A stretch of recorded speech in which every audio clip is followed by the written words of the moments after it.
All right, we'll go on holding by the book of Leviticus chapter 17, or sorry, chapter 18. Again, we're on holding by book of Leviticus chapter 18. We are still in verse 2. And the Torah says, verse 1, by the Ber Shem Moshe Lemor, God spoke to the Jewish people, saying, the Ber B'nai Yisrael, Emart Alehem Ani Hashem Elokeichem. Speak to the children of Israel, that what? Say to them, I am the eternal your God.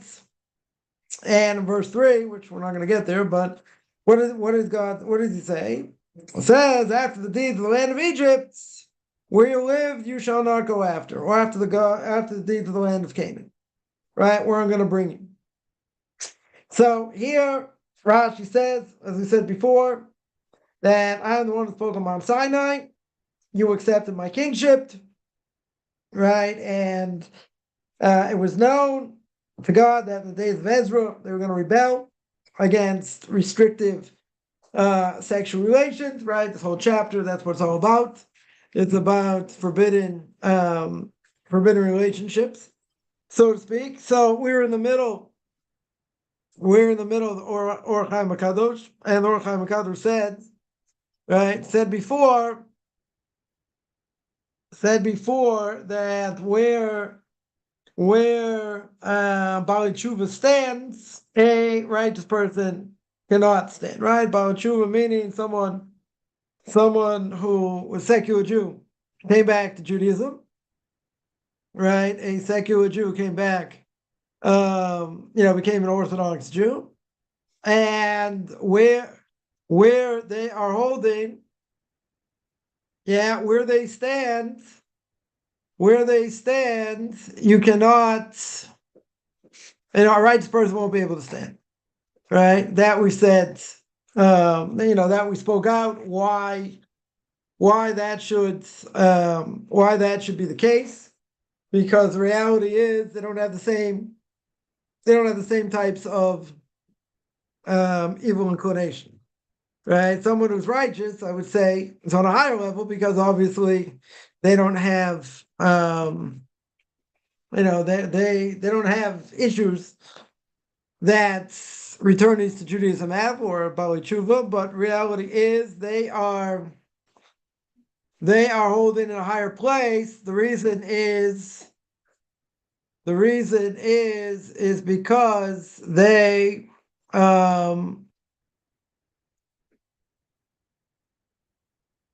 what do you call it?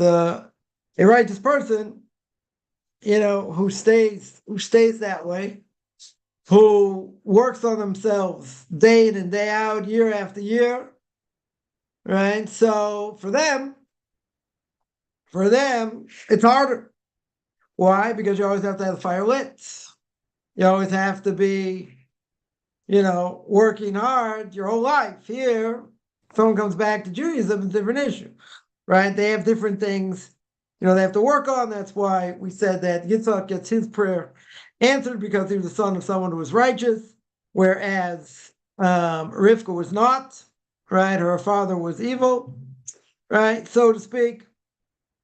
So someone to keep that fire lit day in and day out, right? It's on a higher level. They don't have the same level of things they need to fix or they need to go through that someone who's, let's say, new to Judaism, whatever it may be.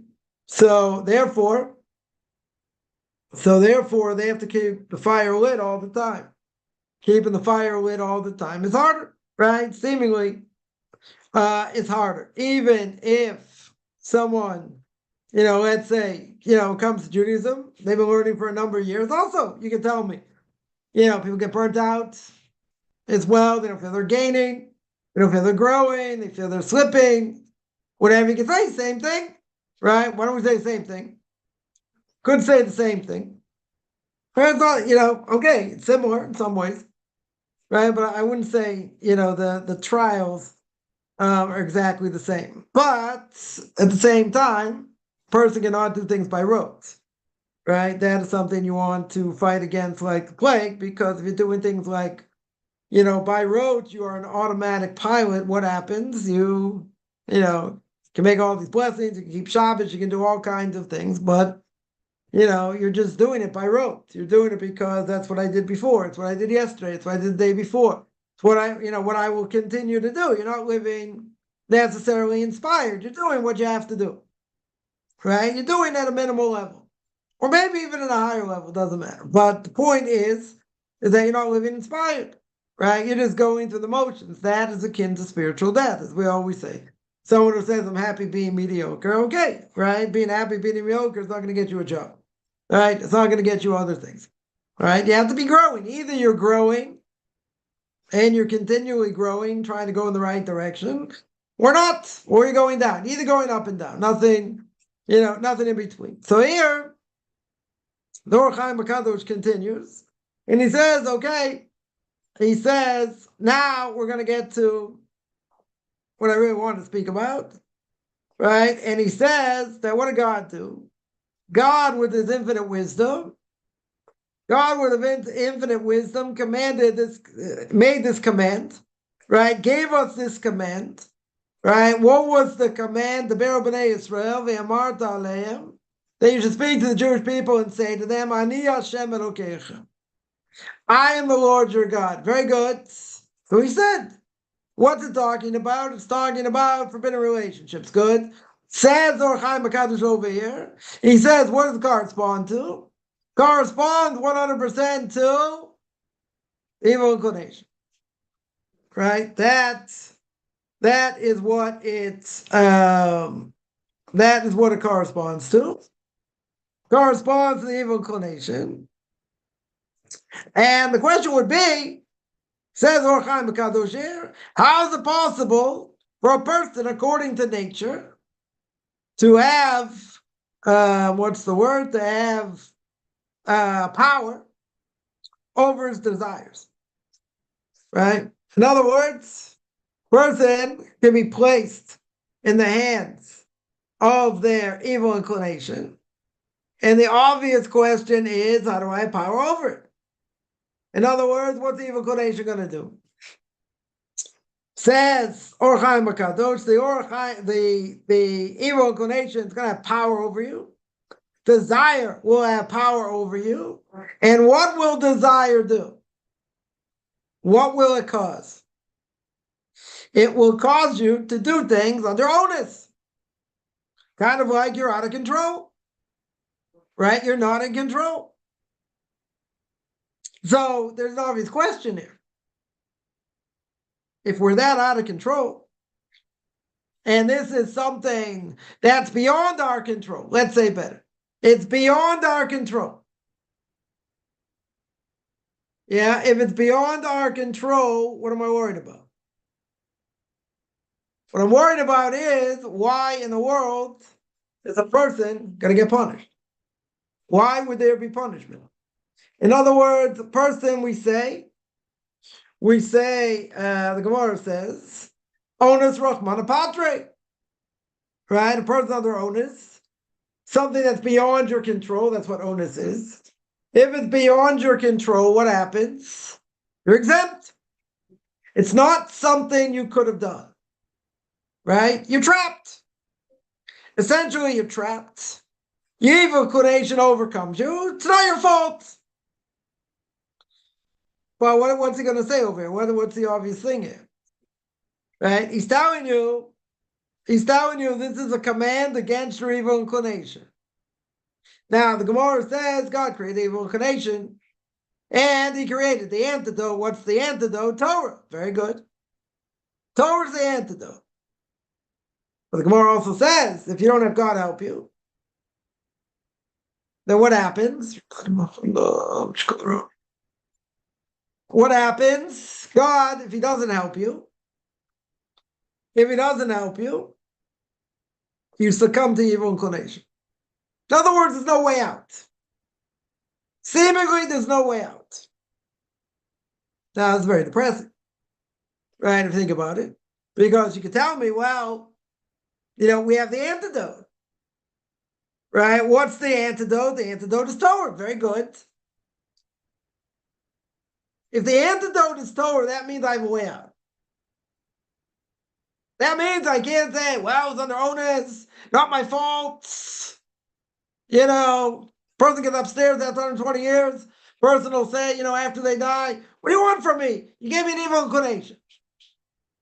The evil inclination was impossible to fight against. That's what you'll say. It's impossible to fight against. Absolutely impossible. But what's God going to answer? He's going to say, I gave you an antidote. Should have learned more Mussar. Should have learned more Torah. Would have made you stronger. But there's an antidote. So he asks the question, but you're going to tell me the nature of the evil inclination is what? Is to have power over the person.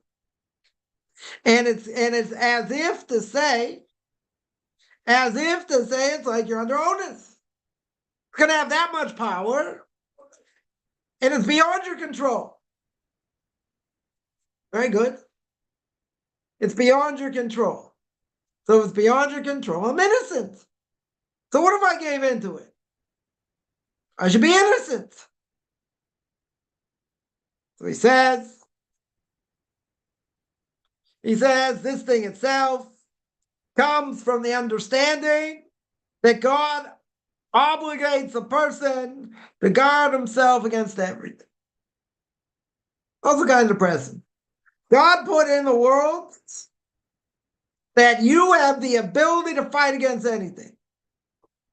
Doesn't mean you always succeed, but you have the potential to succeed. Now, some people will say, I've been put in such a bad position. It's impossible. That the only thing is, it's only a question of how much I'm going to fail, right? That's what people are going to say, right? It's not fair. I'm in a position not to succeed, right? I'm in a position not to succeed. So the only question is, how far are you going to fall? Now, some will make that claim. And they'll say it's not possible. Now, is that true? Right? Is that statement true? There are plenty of people that fail, go through hardship. Not only go through hardship, they throw in the towel because they say it's impossible. This situation, whatever it is, impossible to overcome. So I know of a story, I've told the story before. Without knowing any details, I'm just going to tell the story anyway. There's a woman becomes religious. Comes to Israel, becomes religious for many years, goes back to the States, and the family put a tremendous amount of pressure on her in order to go back to the way she was. Now, I don't know, she lived in a Jewish community, she had a contact with a rabbi or not, whatever the case was, this person ended up going back, becoming secular. Now, why did they become secular? Because they claimed it was an unfair test. It was a test impossible to pass. Yeah, for whatever reason, they didn't, they weren't strong enough to stand up to the test, which, it's a hard test. Definitely a hard test. Family pressure, not simple. Definitely not simple. But they claimed it was an unfair test. Or, let's say better, that the test itself was only made for them to fail. Now, if we do believe, honestly, that God never puts a person in a position to fail, it means you have the ability to overcome it. Now, if that is the case, it doesn't mean it's going to be easy. It doesn't mean a person's going to overcome it overnight. Yeah, what it means in general is that you're going to have to fight. Sometimes it's better. Sometimes it's harder. Sometimes it feels impossible. But it doesn't mean you don't have you're not a vessel to overcome it. Now, a person may feel, and this happens all the time, people will say that I'm not in a position to overcome it. This is the wrong test. Wrong test, wrong person, right? Not meant for me. Too hard of a test. So what test would you like better? Right? Because a person got a lot of things going on all at once. Okay. But pick your poison. A person's going to be tested in this world. That is what the Torah says very clear. You're going to have tests. You're in this world to toil, says the Ramchal. Derech Hashem, the way of God, path of the just. So the question is, or not really a question, God puts the soul in the body, right? We're born against our will, we die against our will, right? The Mishnah Pirkei Avos says. Kaufman would say in parentheses, you still have to live. But you're not in control of anything. Who your siblings are, who your parents are, socioeconomic situation, you're not in control. The only thing we're in control of sort of is how we react. That's it. Now, people can be given horrible situations. Right? I'm not going to go, through the list, and mark them and say, which is worse, right? Everyone according to what they have to go through. But God breathed in the spirit of life. That's what the Torah says. It's Kara to be happy here. God gives a person life. He puts the soul in a body that's going to help it to the best of its ability to reach its potential, even if you don't know what your potential is. That is what's supposed to happen. But there are so many factors you have no say in at all. So we have to believe God knows what he's doing. And that's going to help us the most, even if it's hard, even if it seems impossible. But you'll say, if I'm given this test, I'm given these character traits, it's not my fault. Let's say it isn't. Let's say, we'll get a little Kabbalistic here, let's say it has nothing to do with your actions right now or what you've done before. There are certain tests out there, we don't know which ones are what, right? But some, or we may know better than others, okay. But some, for sure, we know have nothing to do with what I've done now or what I've done in the past. It has to be something that my soul has to go through because of a previous reincarnation. Now, why? Now, how do we know that? Without getting spooky, how would we know that? Because let's say a child is born with a horrific disease. Or a child is born of mental illness. Yeah, we're probably not going to be, born with it. You won't see it straight away, but it can happen later. Okay. More susceptible to it, let's say. But a regular illness is easier to understand. If a child is born with a horrific illness, doesn't mean they can't overcome it. But let's say that child, even if they're born with it, doesn't mean they were guilty. Now, how do we know? How do we know they're not guilty? When is a person guilty and they're going to pay the price in this world or in the next world? When they're bar mitzvah or bat mitzvah, 12 in a day, 13 a day, or up until the age of 20. So therefore, if a child, 3, 4, 6, 8, 10, whatever age, up until bar mitzvah, whatever the disease, let's say, whatever the illness is that the child has, it's not the fault of the child. It's not the fault of the person. Because they're not punishable now. Again, there's no logic here. They're not punishable. They can only be punishable when they come of age. The age of 12 or the age of 13 or up until the age of 20.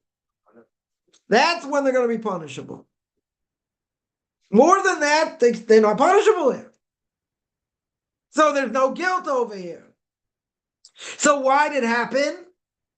Well, maybe tell me, the parents are guilty. But the parents brought the soul into this world. So it's going to be, for whatever reason, the soul has to go through. Why? I can't answer. Previous life. This is what the soul has to go through. Now, based on that, does that mean it's going to be easy to deal with? No. It's going to be something you're going to be able to overcome? Hopefully, yes. Doesn't mean it's going to be easy, right? By any stretch. None of the tests the person gets are easy, right? Based on where they're holding in the world. That's the whole purpose. The purpose of the test is like God squeezing you like the bottom of the toothpaste in order to get out some level of potential you never would have come to before unless you had gone through this. Now, some people would say, but don't we say every day in the morning prayers, don't bring me to trials and tribulations. Don't do that. Right? But at the same time, it's a catch-22 because if you don't go through them, you don't grow. Right? Spiritually speaking. So let's imagine someone, always had money. They were never lacking for money. Yeah. Nice bank account on a regular basis, right? Who wouldn't want that? Very good. Do they pray on a daily basis like their life depends on it? Probably not. Probably take a lot of things for granted because they have money. Only when things get tough, they have to, tighten the belt, different things. Or maybe they lose everything. That's a little bit different. Right? Because then you're fighting for every penny. Right? And then you're saying, well, this is very hard. This is seemingly impossible, to go through. So Mordechai Pogramansky, blessed memory, tells the genius. Rabbi met him when he was in France after the war. And Mordechai Pogramansky said that the Jews have already gone through the trial of poverty. Right? During World War II, all right, there were wealthy people. There were Jews that were wealthy. The vast majority of Jews were dirt poor. Dirt poor. Yeah, struggled on a daily basis. So he said, Jews have already come through that. They've already gone through poverty. The next test before Mashiach, before the coming of the Messiah, what's the test going to be? The test itself is going to be in wealth. Jews are going to have wealth like they've never seen before. Like they never had before. That's going to be the test. That's going to be a big test. And the test is going to be, right? The test is going to be, are they going to help others? They're going to give charity like they should? Or is it going to make them haughty? Is it going to make them conceited? Because the prophecy is, as it says in the book of Deuteronomy, they're going to kick God in the face. What is kicking God in the face mean? Right? What essentially does that mean? Right? It means that they're not going to keep his mitzvahs. They're not going to be interested. Not going to be interested in keeping his mitzvahs. They're going to say, "What do you mean? I got plenty of money. What do I need to keep Torah for? It's outdated. It's antiquated. It's medieval. It's this. It's that. Why do I have to keep it?" People who come to belief in God, any level of belief in God. What's the common denominator? A lot of people would say they're missing something. They're lacking something in their lives. Now, maybe there's a little bit of truth to that. But they understand their lives don't make sense. And the world doesn't make sense. So therefore, there needs to be a higher being. As Chovos HaLevavos proves, beyond the shadow of doubt in the beginning of duties of the heart, in the gate of God's unity, nobody ever learned. Because all about belief in God and argument against belief in God and belief in one God. A lot of people don't learn it. Nonetheless, he makes clear according to logic. No hocus pocus, no, oral law, logic. Logic, why it makes sense. First of all, there is a God. And second of all, why he's only one. Why there's not more than one. So, people could say, well, they'll say, like in my case, they'll say, oh, he was always doing this when he was a kid, so it's no surprise he went off the deep end. Okay. But what does that lead you to? See, if you have a belief in God, then what did God command me to do? What are my obligations? Yeah? So it's only going to lead you further. I mean, some people will get stuck. They may start reform, they may start conservative until they realize it doesn't work. And you can't pass that down. It's like a mule, right? Mule, very strong animal, hybrid between a donkey and a horse, right? It's only one problem with the mule, sterile. Cannot reproduce. Right? So you play with nature again. Not saying it's the only reason, but you play with nature. God allows you to play with nature, not that you should. But you create such a strong animal that's beautiful, except one problem: it can't reproduce. Cannot reproduce. So these other movements, I don't care what the numbers there are, they're all dwindling and dying, and all full of intermarriage and assimilation. So it doesn't work. And the Torah says it's forever. So there's going to be a remnant of the Jewish people left. Even though you got majority of Jews, probably 90% of world Jewry that does not know Shema Yisrael, cannot read the alphabet. Right? That's the single biggest problem today. Definitely the single biggest problem is lack of education. But be that as it may, right? We've beaten this like a dead horse many times. Right? Be that as it may. What's the point? Because people will say, oh, you're searching. You need something. I'm self-made. I don't need anything. Like someone said, I became who I am despite my parents. Oh, so like you took yourself out of the womb. You took care of all your needs. You sent yourself to school, right? All these things. So I know what they meant. Parents may not, have understood them or whatever, so they had a hard time. Okay. But they brought you into the world, right? 3 people involved here, right? A man, a woman, generally, right? We'll go down that path. Generally, a man and a woman and God. You need God to put in the spirit of life. So someone who's got money, power, fame, they'll say, I'm not lacking anything. I don't need anything. I did everything myself. Wrong thing to say. Wrong thing to say. God gives us everything. He spoke last night in Pirkei Avos, about everything comes from God. There's nothing that doesn't come from him. You have to put your best foot forward, as we always say. You have to put your best foot forward. But that's not a guarantee for success, but you got to remember that's the X factor. God is the X factor. You can do everything the right way, what other people are doing. You're not making any money, they're making money. Why? You're doing the same thing. I had this. I was involved in real estate. Didn't make sense. There'll be 2 calls a week, or sorry, 1 call a week, really. I hear people, speaking and what they've done, and, they sign people up in different things. And, they didn't seem to be Rhodes Scholars by any stretch. Yeah. Didn't seem like, they had, many degrees or whatever. I'm not saying they're stupid. I'm not saying that. Right. But it makes sense. I was doing the same thing. And this thing works in any part of the country. right, in the States. So what's the problem? So obviously there's a block there. God's stopping you. Why? Can't answer. Right?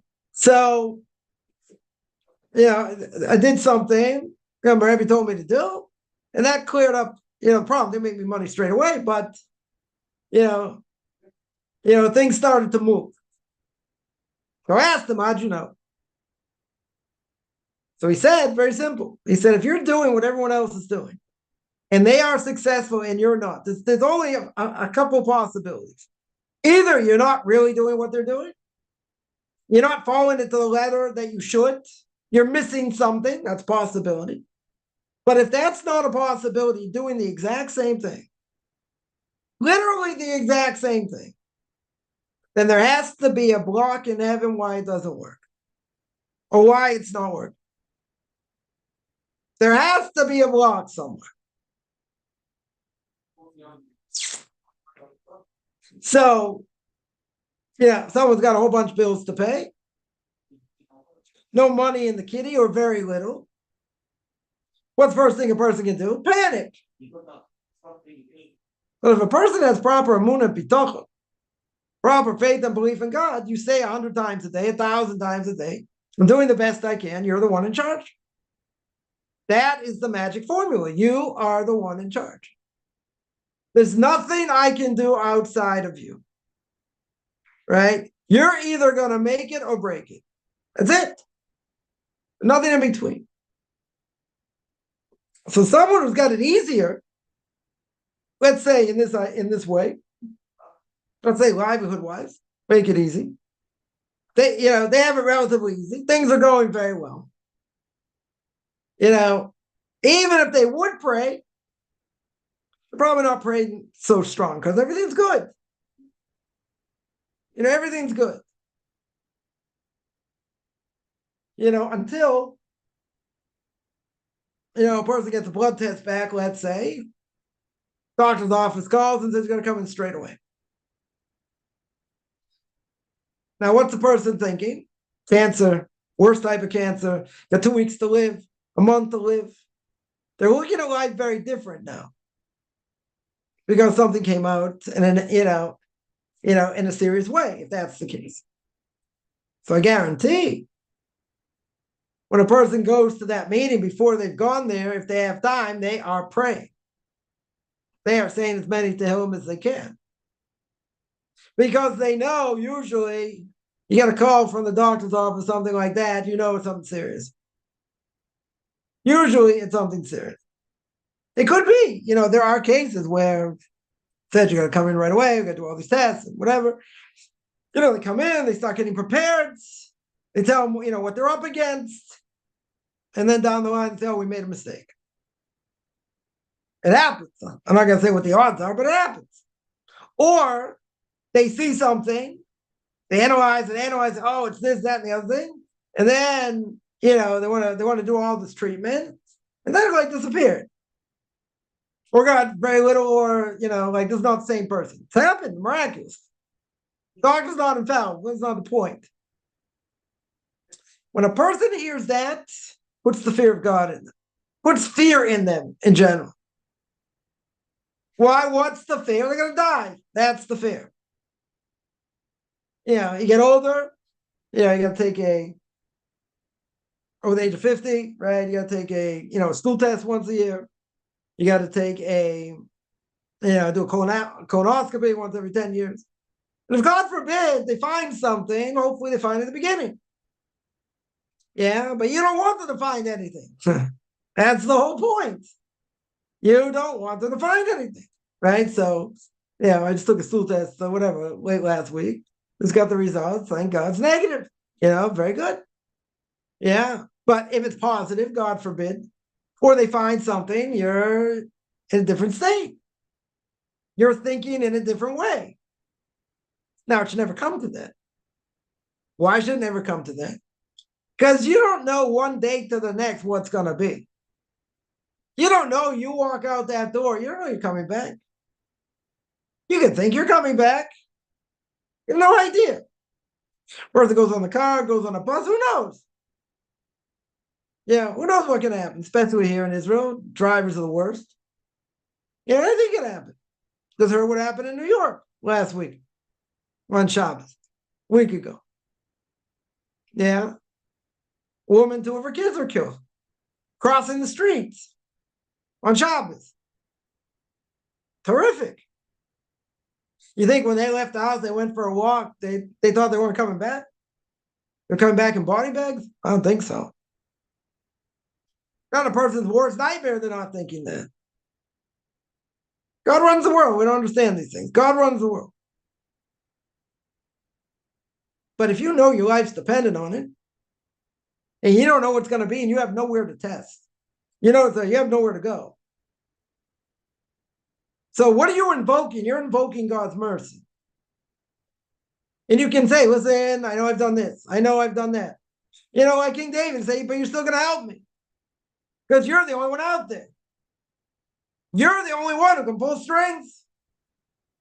And as the Holy of Bible says, in the gate of taking self-accounting, the last, he says there are 30 ways to take self-accounting. What's the last one? To believe beyond the shadow of a doubt it's only you and God in the world. In other words, it's the way it is that nothing good or bad can happen without God willing it to happen. Right? So that means it's only you and God in the world. So anyone who comes to help you or damage you is because God wanted that. For whatever reason. So then the host above us asks, okay, so if that's true, what do I demand? It's you and me, it's you and God. You're living life. But really, no one can do anything against you unless God wants it. So what do you need man for? Because you need him in the world. You need things to be taken care of. If you don't, if you have a negative birth rate, like in some birth rate in some places, you don't have a next generation. You don't have a next generation. So what's going to be? How are basic things in your city, town, place, wherever going to get taken care of? You don't have people. That's why by non-Jews you have to have kids. If possible, populate the world. Doesn't mean you have to have 10 kids. Doesn't mean you have to have 5 kids. And you can have them spread out as much as you want. But okay, you got to populate the world. But how do we look at the world? When a person's in dire straits, you put in your best foot forward. Okay, not a guarantee for anything. But you're invoking divine mercy, telling God himself, you're the one in charge. There's nothing I can do. There's nothing outside of you. Right? You say it 100 times, 1,000 times a day. You're walking on the street. You're the one in charge. Say a little prayer, everything you do. You go to the post office, things go smooth. Thank you very much. This happened. Thank you very much. You get stuck in traffic. Well, obviously, when we get stuck for whatever reason, okay. This is something I have to work on. Yeah, you're in a rush. It's before Passover. Someone like double parks or whatever. They're like, listen, I got to get somewhere. Move. Yeah. God's trying to get you to work on your patience also. Even when things are kind of crazy, which is, this is what this whole week is all about, right? Your house is totally upside down. So, you got stuff inside, stuff outside. You don't know where, you're like in no man's land, so to speak, but everything has to get done. So when things are good, we don't pray like our life depends on it. But who says things are going to stay good, for the next week, for the next month, for the next year? You don't know the future. You have no idea, right? You have no idea what's going to be. Maybe business is going to take a downside. People can speak about it. People can say, yeah, this is the way it looks. But until it happens, we're not really prepared. Maybe some, saw it coming, this, that, okay. But, a lot of people are going to get stuck. So the question is, how do I view it? That's the question. How do I view it? So when things are good, you feel like you're on top of the world, you can walk on water. There's nothing bad. I don't, everything's good. What do I have to pray so hard for? And what are you praying so hard for? To keep it good. So it should stay the same way. Or not only stay the same way, it should get better. But when does the person really put their entire effort into it? And prayer is something, as we always say, needs to be strengthened. But when does the person put all that strength into it? When their back's against the wall. When things start to ease up, they take the foot off the pedal. That's what they do. Some people do. Because, okay, it's seen a salvation, or it's seen a partial salvation. But you don't know what the next second's going to bring. Imagine a person struggling financially. Let's say they, take their car to get tested. And they're praying that, there's only minimal damage. Maybe a tire here, maybe something there, but like, not going to cost that much, to pass the test. Because you don't have too much leeway. Because, let's say, okay, you got to fix this, you got to fix that. Next thing you know, it's like $700, $1,000. That's not necessarily like in your budget. And people always say, you got a budget, put money away. Well, it doesn't always work that way, but okay. So like, before your car gets tested, what do? You pray for sure. Because you don't know what it's going to be. You have no idea. Sometimes you have to pay more, sometimes you have to pay less. But okay, you want your car to work in the best way. Okay. But it has to work in the way they're going to pass you. That's the whole point. Right? So if the person doesn't have any leeway, you're hoping, minimal damage. Because, if a person's living that way, then that can overthrow everything, your whole month. They throw off the budget for sure. But in any case, a person in general is going to pray much stronger when their life depends on it, when their livelihood depends on it. Other things are dependent on it. But if things are going smooth, more or less, you're not going to pray so strong. You'll pray because you got an obligation. 100%, you have to give thanks. And all that, that's true. But, if you got a short amount of time, before you have to, get to this doctor's appointment, and the doctor, and what potentially is coming up, you are not in a good mental state. And that person, that's first thing a person's going to do is, hear bad news or whatever, you are going to pray because that is the defense. That's all we have. The one thing, flesh and blood king, you can bribe them, this and that. Okay. But this is talking about the one who's in charge. In charge of everything. So, he can't be bribed. So what do? You invoke divine mercy. You say, God, or you make a deal. You can make a deal also. You can say, listen, but you have to uphold the deal. Yeah. So if you're gonna make a deal, then you're gonna say in general, God, if you allow this to happen, if you give me X, whatever it is that I need, right? I am going to do X, Y, and Z. Clean that, right? Without a vow. But if you make a deal, you say, God, listen, I know I've done this. I know I've done that. I know I don't deserve anything. Like King David says, I'm like a worm, less than a worm. You don't have to help me, but you're invoking divine mercy. And you make something realistic. You say, okay, if you take me out of this, you get me out of this is what I'm going to do. But you have to stick to it. You have to stick to it. Now, you can make a condition, right? But you have to stick to it. So it's another way. Now, God can say, well, I know you're not going to stick to it. I'm not going to do it. Think of something else. Or God can say, okay, let's see. But imagine you're invoking divine mercy. And you say, if this happens, instead of giving 10% to charity, I'm going to give 15%. Or I'm going to up it to 20%, let's say. But you have to uphold it. Because if God did something and turns things around, he says, okay, let's see. Are you going to keep to what you said? You didn't verbalize it per se, verbalize it in your mind, let's say. Or even if you said it outright. That's the deal. It's like money, let's make a deal, right? I remember, let's make a deal, yeah. Yeah, let's make a deal over here. The guy can say, okay, I'll get you out of this. I'll help you. But you have to uphold by the deal.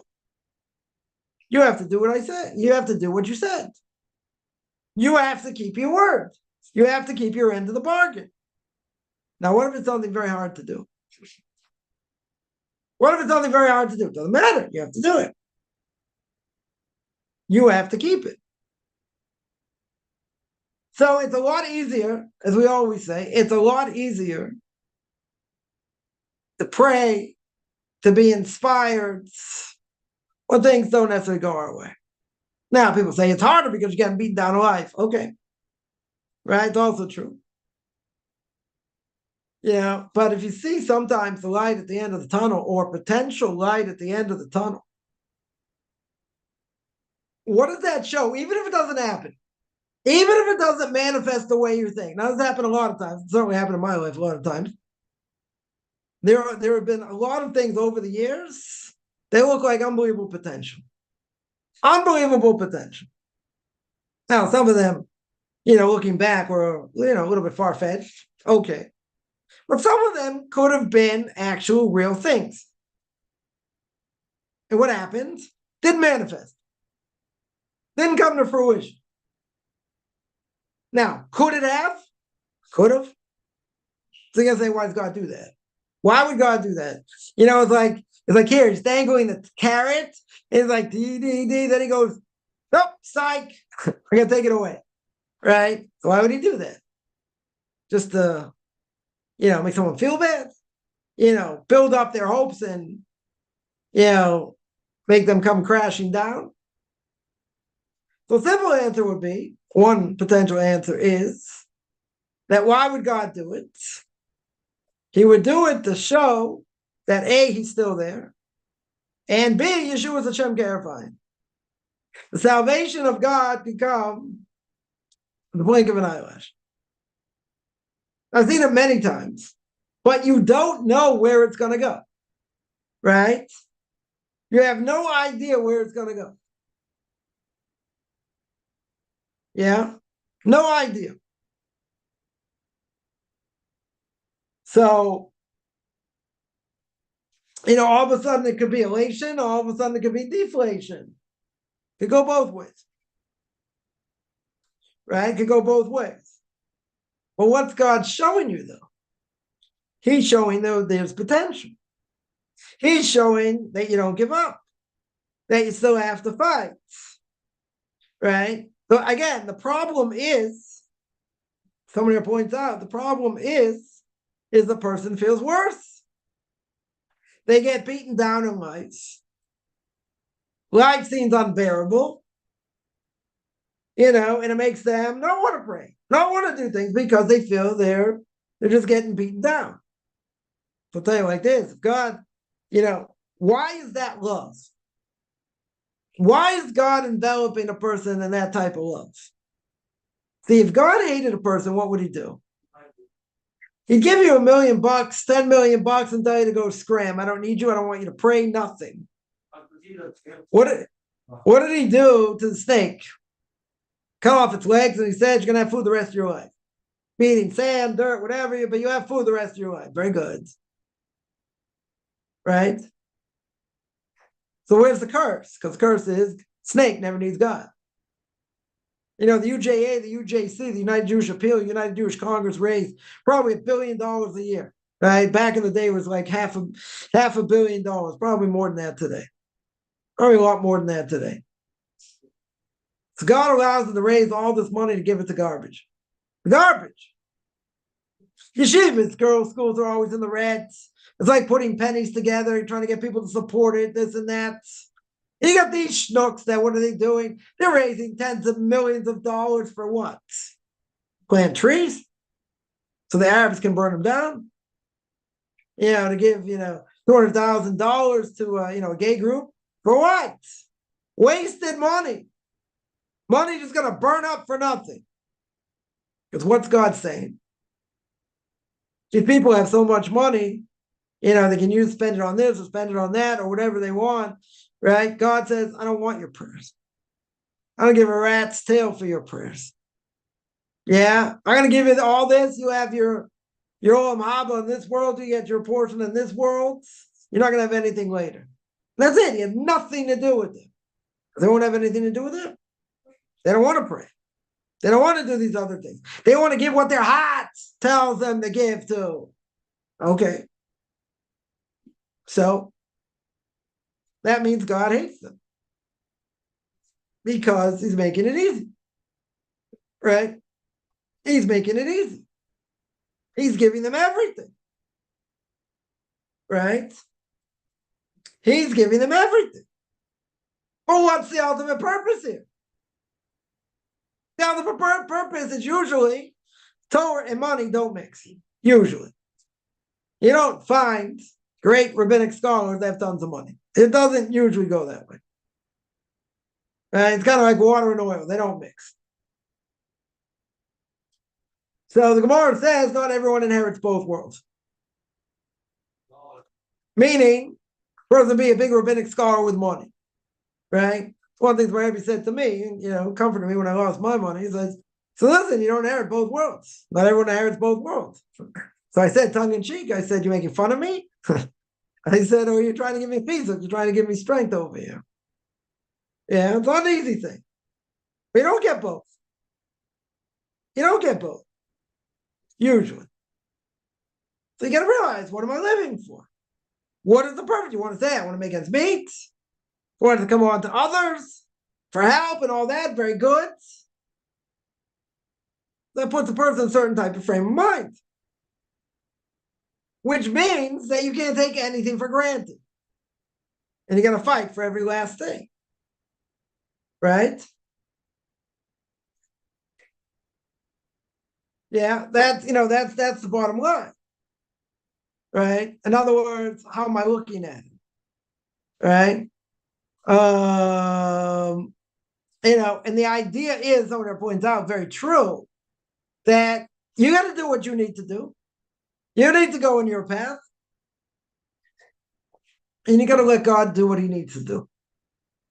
And that's kind of a hard thing. It's only a hard thing because you are getting beaten down in life. Right? That's it. When you get beaten down in life, it's hard to see the good. Person forgets the good, as we always say. But if you made a list of things you're thankful for, you'd see the good. Right? But you'll say, but it can lead to a lot of negativity. Yeah? A lot of second guessing. A lot of feeling bad about yourself. You're not doing what you should be. In different ways. We all know what we need to work on. Yeah? But you're going to say, if it's dependent on this, I'm in trouble. Okay. But God can still have mercy. Right?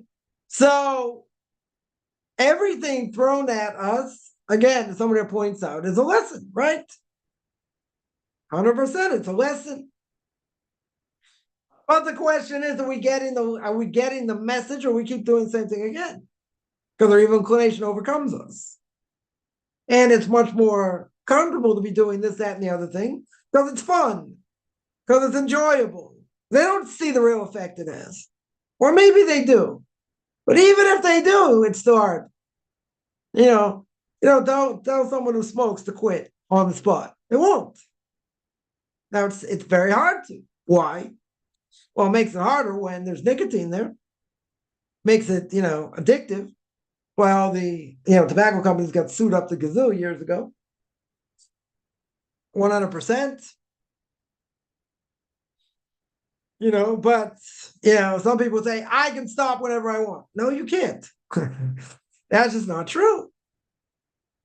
It's totally not true. You have to fight it tooth and nail and figure out ways how you're not going to be triggered by this. You have to get it out of your system. It's very hard because the body now craves it. When the body craves something, it's very hard to fix because now it's part of your psyche. But here it's like, nicotine's in the bloodstream. Once it's in the bloodstream, right, it causes the body certain things. That's much harder to fight. The only way to fight it, we have an antidote. The antidote to fight it is Torah. You need heavenly help, but the antidote is to fight with Torah. Right? They're going to say, but it's not working. I'm taking this amount of time, taking that amount of time. It doesn't seem to be working, but it's not true. You may not get what the end result you think you need to get, but at the end of the day, what happens? You cannot be the same person. It's impossible. I've had people say, listen, I've done this, I've done that. Everything's come back to backfire. Everything, I say Perikshira every day, I'm making less money, right? And I have health issues. And, Perikshira is supposed to be an omen for finding one spouse. And I haven't even done that. Well, that might have changed. Could be that has changed, by some people, but everything else seems to be the same. So, person says, I've been doing this, there's an omen, do it for 40 days. Very good. Yeah. What if a person, so they say, what should I do? Things are getting worse. So I say, great, keep saying it. Just keep going. Just stay focused. People think wrongly that there are certain magical formulas to say, and that changes things. So I mentioned last night, in Pirkei Avos, as my Rebbe would say, why do people don't get their prayers answered in general? Not because they don't know what they're saying. They know what they're saying. But they're not saying me'umket liba. They're not saying it from the depth of the heart. They're saying it. God, thank you for everything, this, that, I know you're there. I know I've done this. I know I've done that. And I need help and, whatever. But that's not from the heart. That's just saying the words. You got to see it. God has to see it. You got to feel it. Yeah, saying the words not enough. Definitely not enough. So, this is something we need to work on, but everything we see and everything we go through, which is true, it's for me to learn from. It's for me to grow from. Good. But the problem is, as someone pointed out, it makes you feel worse because you're still trying, you're failing, but you're not getting the answer you need or you feel you need. So what does it do? It beats you down. Yep, that is the problem. That is the essence of the problem. So what's the answer? How do you get out of that? One way to get out of it is to realize what you do have, not to focus on the negative. It's easy to focus on the negative, right? I'm very good at that. Yeah. I can tell people all the negative things, even myself, whatever. I'm very, very good at that. But what does focus on the negative do? Makes you sarcastic. And what else does it do? Makes you feel bad. That's what it does. So on the other end, you got to say, I'm a work in progress. I'm going to work harder. I'm going to try, whatever. You got to build yourself up also, without being conceited, without having gaiva. So whatever, it's a fine line there. But you got to build yourself up and say, what a golden opportunity. I got an opportunity to learn. I got an opportunity to go through Torah. I got an opportunity to learn Musa. I got an opportunity to do this. Right? You got to psych yourself up. That's what you got to do. Even when you feel like a piece of dirt. Now, there are times to feel like a piece of dirt. Let's say on Yom Kippur. Okay. But the point of Yom Kippur is not to say, well, I've done this, I've done that, nothing's ever going to change, I'm never going to be better, I'm going to go back to the same person I was, and there's no point. That is exactly what Moreno Rabbeinu, the Yetzer Hara, wants. That's what the Yetzer Hara wants. To beat you down into oblivion, where you're going to be miyayish, you're going to give up hope for anything, and nothing will come out of it. Well, so what does that do? Makes the person depressed. Makes the person not want to pray. Makes the person not want to keep mitzvahs because it doesn't matter. And the opposite is true. No matter what I do at whatever level, it has effect on the soul. Now you can say maybe it has a 60% effect on the soul, 70% effect on the soul, like you got a C minus, okay. But it keeps the soul going. It affects it. Yeah. So every little thing we do, whether we understand it or not, doesn't matter. It has an effect on our insides. It has an effect on the soul. But we're too busy, self-pity, feeling bad. We've done this, we've done that, we've done the other thing. It's all true, and we have to work hard against it. Okay. And God can put up a major block. And God can say, okay, I'm not going to help you. Right? Right? I'm not going to help you. And I'm going to do these things. Right? I'm going to do these things no matter what. You can pray as much as you want.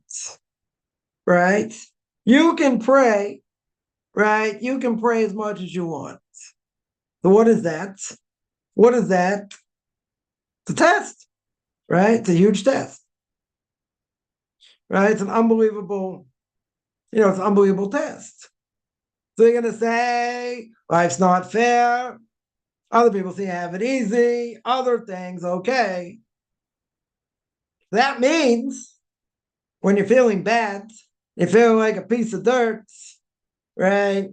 That means that person, not thinking of anyone here in particular, right? But that person thinks what they do is absolutely worthless.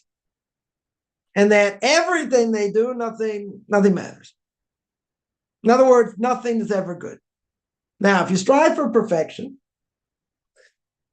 now there are different levels here. If someone strives for perfection, and they fall short, they make mistakes, what does that do to them? Breaks them, right? Or makes it harder for them. So you can say, okay, you chalk it up to experience. You made some mistakes, right? The worst thing, I had this as a kid sometimes. The worst thing is like you study, come to the test and you draw a blank. But you study for hours. Yeah.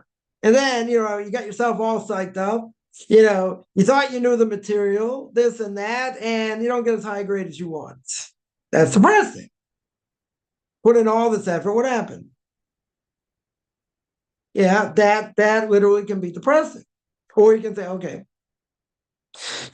I didn't fail it, right? But I didn't do as good as you thought. That's demoralizing. And then you have somebody, let's say, who barely studied, let's say that's the case. They themselves barely studied, and they got 10, 15 points higher than you did. That makes you feel worse. Because here you are, it's not a question of intelligence or whatever. Here you are, you studied. Now, it could be you didn't study right, whatever, it doesn't matter. But you feel you're let down. Now, that deflates a person. When a person barely studies and they got a good grade, so they feel good, they got away with it. Right? But there are times when you're not going to study, when a person wouldn't study, you get burned. I didn't study. Okay. Now, that being said, what do I have here? Person trying to reach perfection, they fail. And they fail again. And they fail a third time. At some point, a person has to say, what's going on here? Trying. I'm working hard. They could come to the conclusion that's never going to happen. They're always going to fail, so that's it. There's no point otherwise. And why would God want my prayers anyway? Blah, blah, blah. So I'm not even going to try. That's a defeatist attitude. tremendously defeatist attitude. But, at the same time, you can't blow it off. We can say, I'm a work in progress. I have things I have to overcome. I have things I have to work on. You got to make a plan. How are you going to do it? And what triggers it? And then figure out how to fix it. 3-step process, right? As we always say. It can also be demoralizing. You're going to say, why at this point? After so many years, so many months, whatever it is, why am I still making the same mistakes? Right? Why don't I know basic things? Why am I missing information? Or a number of people complain this. Or they'll say, they'll mention something, but they're missing information. Right? Now, anyone in the process of conversion or as a secular Jew coming into Judaism, as a newbie, we would say, or even, for a few years, whatever it may be, there's going to be a ton of knowledge you don't have. No matter how many videos you watch, there's going to be a ton of knowledge you don't have. So they're going to say, oh, but, you have this great question, but you see that not such a question because, either commentaries address it or they don't address it, why it's not a question, whatever, But they'll say, well, this says this, it relates to this, it must be like this. But you're missing information. You're missing a lot of information. So that can be frustrating. And a person will say, well, I want all the information. Well, very good. Someone came to convert the hill, the Gemara says, and he tells them, I want to learn the Torah, teach me the Torah on 1 foot. Like, I want to learn everything very quickly. No, that's not the way it goes. You got to take it step by step. Everything we learn are building blocks. Good. They're building blocks. I mean, it's easy. Over time, you see, you learn more, you understood more. Okay, so you ask different questions. Good, that's progress. Yeah, but if a person doesn't have the knowledge behind them, it's frustrating. Why am I missing this information? I mean, it's a very simple answer. Because you never sat down and learned it. It's very simple. You didn't spend years and years and years learning it. That's why you don't know it. So I'm getting older and it's frustrating. Okay. But I will tell people very clear, and I mentioned this a few weeks back to someone had said about conversion. I'll just throw this out there. They said, it should take you 10 months. 10 months to convert. My answer was, I said, who said that? 10 months? Heard some people say that before. I said, 10 months? I said, unless you're like a super genius, you know exactly what you're doing, you go move to a community, they are not going to convert you on the spot. They're going to take at least a year for you to go through the cycle of all the holidays, see what you do and how you react and all these things before they're going to convert you. It's going to take at least a year. I said, so I said minimum 2 years. They're like, 2 years? I mean, they're at the very beginning. Whatever. Single woman. Okay. Yeah. Not quite 30. Okay. But still, they want to get married. So my answer was, the Kaufman's law is, if you're going to do it, you do it right. I said, if a person after 8 months, 9 months, they're taking a lot of class, they have a lot of knowledge under the belt. Let's see. If they have the knowledge, okay. I'm not saying the rabbinical court is going to convert them on the spot, but that's usually not going to happen. Minimum of 2 years. So that take 5 years, like in some places, but it's a minimum of 2 years, usually. And it's an advantage, even if it does take a little bit longer. What's the advantage? The advantage is, once you become a full-fledged Jew, then you're going to have to keep exactly what I have to keep. So you're going to have to know what to do. Right? That's the bottom line. So it's not about whether I feel like doing it, I don't feel like doing it. No, you don't have a choice now. Someone as a Jew, that's it. If it's a guy, you got to pray 3 times a day. Come this week, come Saturday night, it's going to be, right, it's going to be Passover. You got to know what to do Saturday night. What do you have to do? What are my obligations? How do I light the candles? From Shabbos, when do I start cooking? All these things. These are things you got to know, period. So now it's practice. Okay. If you don't practice enough, you don't get enough information, or you don't know what you're doing, there's no benefit to convert someone. None. Because this is one of the reasons the Gemara says why do converts have such a difficult time after conversion, right? You're gonna think it's hard now, it's worse then, right? But why does the Gemara say that?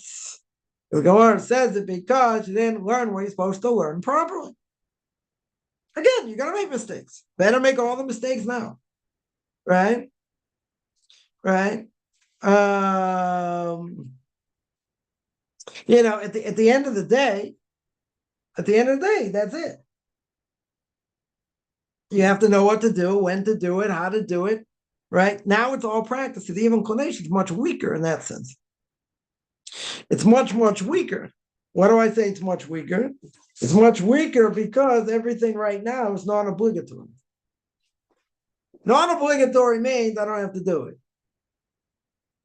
Keep Shabbos to a certain extent, not a certain extent, this, that. I don't have to do it. I don't have to do anything. I have to keep kosher, I have to change dishes, right? You eat whatever you want up until you go to the mikvah. All these things, right? All these things. That's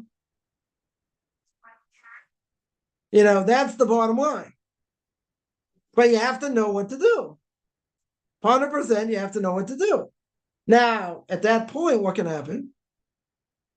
What can happen? There are a lot of blocks in the way. A lot of blocks. Family, job, health, a lot of things. You got to say, I'm doing everything I can and I got blocks everywhere. Okay. So what's the answer? Right? What's the answer? The answer is you got to keep plugging away. That's it.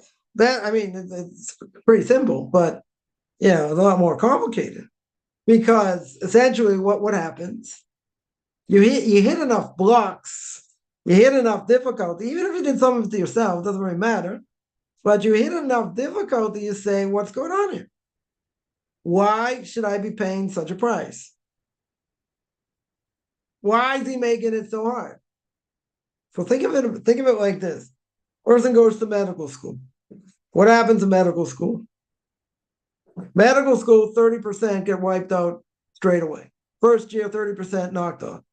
Second year, another 15%. By the third year, if you made it by the third year, you're going to stick. It's a weeding out process. So in this case, someone who wants to convert, why is it, I always say, less than 20% actually finish the process, even if they're accepted by rabbinical courts, right? The reason is because God wants the cream of the crop. Yeah? God wants the cream of the crop. Bottom line. Right? He doesn't want anyone fly by night. He wants them to work hard. And the ones that are going to convert, the ones that are going to survive, in my language, they're going to be the real deal. Because they're able to do it. Not everyone's able to do it. Right? But the thing is, you have to realize, and everybody has to realize, is that no matter what I do, the X factor is God himself. So you gotta say, why does he make it so hard? Why don't you make it so easy? You say, well, it doesn't make it that hard. Okay. But again, self-sacrifice, that's what God wants to see. You see by Sarah, Rivka, Rachel, right? What did God do? He made them barren. Couldn't have kids. Sarah, according to laws of nature, never would have had kids. Never. God changed her nature. Why did God do that? Because he likes the prayers of the righteous. What do you mean? What do you mean he likes the prayers of the righteous? Like to squeeze them as much as possible because he wants to see them pray like no tomorrow. Because when a person prays from the depth of the heart, it's a different thing. A woman wants to have children.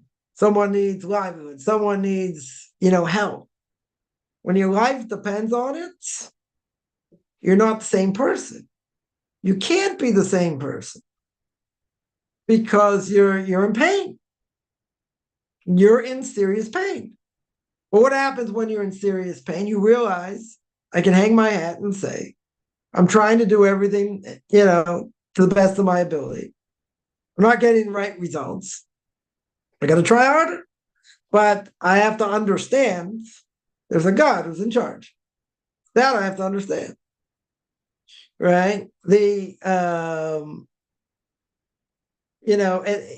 end of the day, this is not a process what I'm going to call for sissies. It's not someone who's faint in heart. I haven't thought of that word in a long time, sissy. Anyway, maybe they'll ban me from YouTube for saying it. Any case, you have to be strong as fire. And you have to walk around almost with a chip on your shoulder. Don't tell anyone I said this, right? But anyone who's going to fight and they're not going to give up, that's what they want. That's what the Torah wants. Someone asked me, I don't know what the stats are, right? But someone's asked, a few people actually have asked the question, what's the percentage of people that convert and go off afterwards, sometime afterwards? That's a good question. I don't know. I don't know what the stats are, but I would say, and people I've come in contact with, that stat is 0. Now, why is that? Because I work hard in giving people strength, right? In fighting this. Now, some people will not end up converting, fall off the face of the map because they just, they can't do it. It's just too hard. But it's an overwhelming thing. That's what it's supposed to be. But if a person takes it step by step, you can have a problem with the community. Yeah, people have, problems with the community, trying to convert through certain communities. Yeah. There's a lot of politics, a lot of other things going on. A lot of different things. Okay. There are obstacles. There are obstacles. Well, what's the point of the obstacle? What does the evil inclination want over here? The evil inclination wants to break you. And part of the test will be, are you going to survive all the difficulties within this? Right? Someone there points out, just mentioned this. Someone there points out a certain place, trying to convert, no one will email me back. Good. So what do? Get in their face. That's what you do. They don't answer you, they don't answer you. Right? I'm not going to say pull up their phone every day. Now it's going to be harder because, right before Passover, everyone's like really busy, especially the rabbis and synagogues. But, you keep plugging. Someone want to go to synagogues in a gated community. It's like, I'm here. Let me in. Yeah, not so simple. Right? But what do you have to do? You have to be persistent. Again, don't tell anyone I said that. But, I'm not saying, every second of every day you're calling them, you're emailing them this, that. But I would say, because they don't answer you, obviously it could be a certain time of year where they're not going to get back to you, but you got to be persistent, right? Right? You got to be persistent, right? So even if you're not walking, at some point you have to move. That doesn't matter, right? But you want to speak to someone that has started, that's going to allow you to come and all that. I mean, don't ask them to be a sponsoring rabbi. They don't know you from Adam. They don't know you from a hole in the wall. They have to get to know you, and other things, But at the end of the day, you got to be like the Rock of Gibraltar, right? That is what you got to be. You got to be strong as fire. You can't get deterred. Now, in this process, it's very easy, right? It's very easy to get deterred. Extremely easy to get deterred. But so the question is, right? The question is, what's the person going to do? Now, at some point, some people just say, okay, I'm going to take a break. Or if I'm not going to take a break, I'm going to throw in the towel because, it just seems impossible. Right? But this is definitely the way of the evil inclination. There's nothing to talk about. Right? And the evil inclination is going to try and throw everything in the kitchen sink, at a person to make sure they don't finish. To make sure they don't do what they're supposed to do. That's what they're going to do. Right? That's what it's going to do. Now, the question is someone going to be able to stand up to it or not? Some people get broken by it. That's not what should be. Right? But it's very easy to understand why that would be. Why that would be. Very easy to understand. Right? and not only that, someone points out, someone converts, their second guest. Before conversion, usually after conversion, it's better. Usually it's better. They may ask, oh, so where'd you convert? As if to say, well, is it really valid or not? Okay. People have that issue also. Right? But yeah, it's a trust issue. Makes sense. Because right now, with anti-Semitism at the highest it's probably ever been, in years, certainly in many, many years, anyone who wants to convert them make any sense whatsoever right now. No, people are in the process, they've been in the process for a while. Okay, so they're going to convert anyway. Doesn't matter if it's better, anti-Semitism's less or not, whatever. They're going to convert anyway. But think about it. Someone's going to change their life. They're going to be part of something. Talking right now. What's any rabbi, any rabbinical court going to say? They're going to say, why, in the world would you want to do this? And you say, no, I'd much easier life, this and that. They're going to say, no, I'm drawn to it. Came out of Christianity. I really want the whole thing. I'll take all the punishments, this and that. Okay. But logically speaking, right? Forget about everything else. Logically speaking, doesn't make sense. Why someone would put themselves through this? A secular Jew, same thing. Why would they come back? Someone asked me this question many years ago. Secular Jew. They asked me, why would someone want to convert? Yeah. So I said, okay, let me ask a different question. Why would a secular Jew want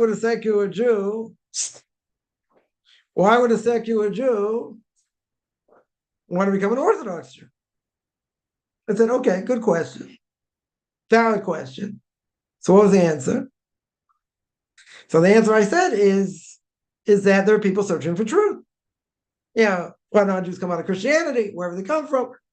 Secular Jews, some secular Jews searching for truth, right? They're searching for truth. That's what they want. They want real truth. They don't want this fantasy that everyone lives around, lives with. So the person looks at me straight in the eye. After I told them that, they said, come on, get real. Nobody's doing that. I don't know. I know people that are. People are searching. People do want truth. They made it sound like, I walked off, some planet somewhere. I met some little green men, who knows what, right? Whatever. Think I'm like off my rocker. I said, there are people that search for truth, that are searching for truth, and they're willing to lay themselves on the line and become a Jew, even with all the hardships, right? Even with all the hardships. Yeah. But what's the bottom line? Right? Many bottom lines there. But what's the bottom line? Bottom line is, as King Solomon says, you got to want Torah more than anything else. More than diamonds, more than rubies, more than gold. This is what you need to do. And that's what you need to focus on. Yeah, you're not going to get deterred. And it's very easy to get deterred. It's very easy. As Ramchal says, we're in this world to toil. It's very easy to get sidetracked. Right? Heard many people say, yeah, I was doing this, I was doing that. Next thing I know, 2 years went by. 6 months went by. A year went by. Okay? It's got to be the most important thing you ever do, and you have to go out and do it. And if you're introverted, it's harder. But, it's not supposed to be an easy process. The evil inclination, again, is very good at what he does. He does not need me to agree. Doesn't need me to agree. Yeah, so he makes it very hard. So what's going to happen? Either it'll break a person, or it'll give them strength and they'll still continue, and eventually they'll finish. But you have to be determined. And if a person isn't determined, or they slack off, time will go by. Significant time will go by. And what's going to happen? You get older. Other things get harder. I'm not going to say you're going to miss the opportunity, Right? I'm not going to go that far yet.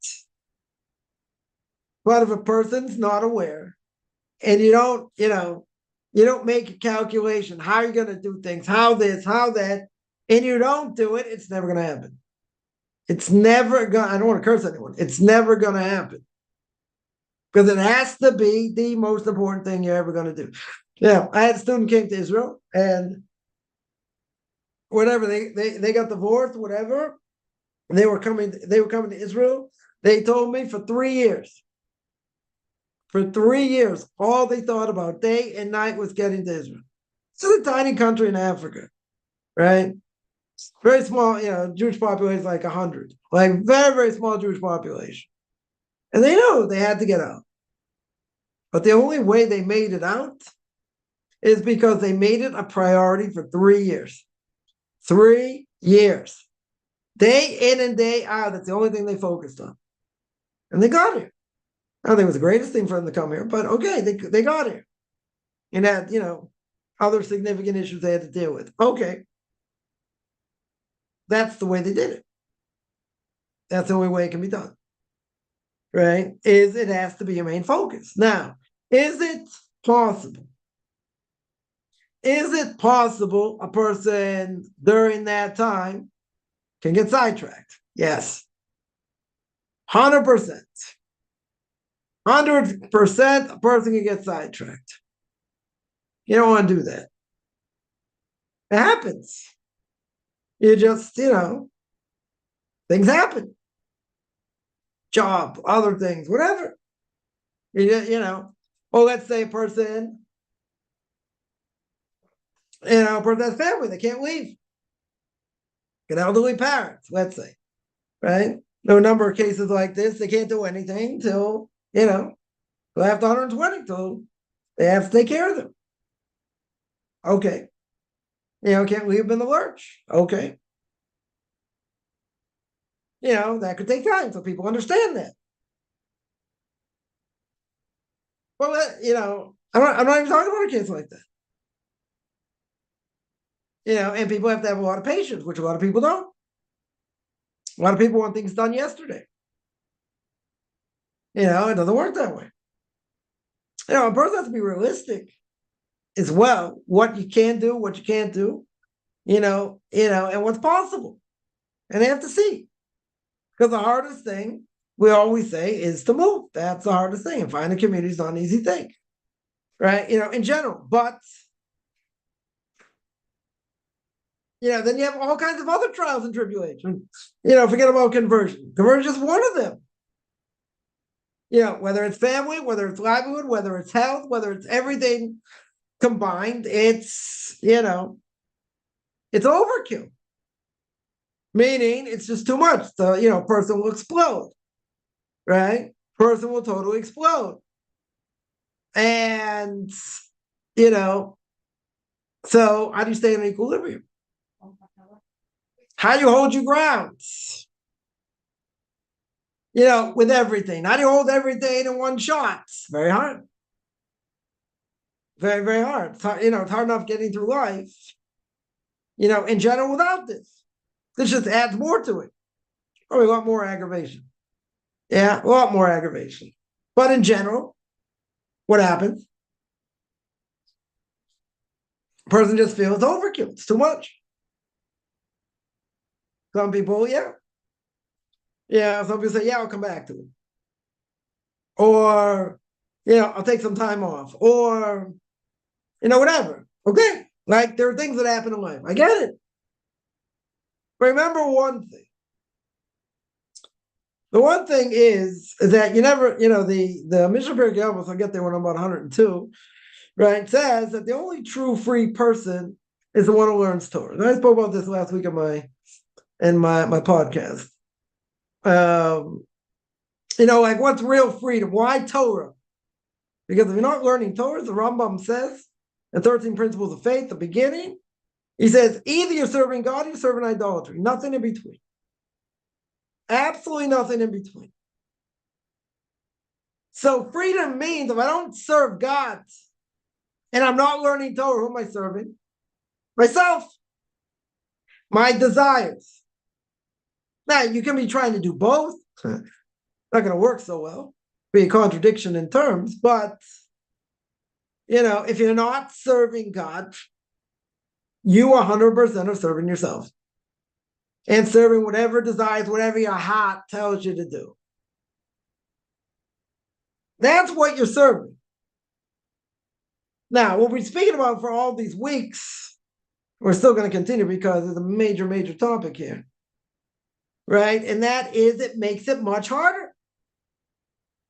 Because the evil inclination is 10 times stronger. And the body wants you to go after the body. It's an unfair advantage, right? Home court advantage, as we would say, home field advantage.